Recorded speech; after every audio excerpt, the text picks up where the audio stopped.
ડિસેમ્બરના છેલ્લા અઠવાડિયાની અંદર એક સારો એવો વરસાદનો રાઉન્ડ આવે તેવી શક્યતાઓ દેખાઈ રહી છે।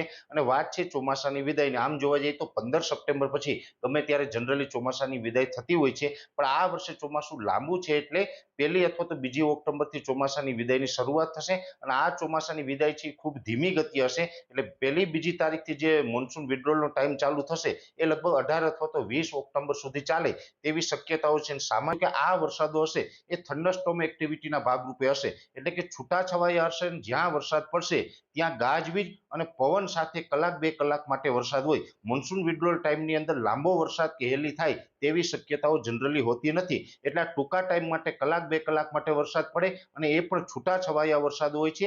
જે વિસ્તારોની અંદર ગરમીનું પ્રમાણ વધારે હોય ત્યાં બપોર પછીના સેશનની અંદર આ વરસાદો જોવા મળતા હોય છે।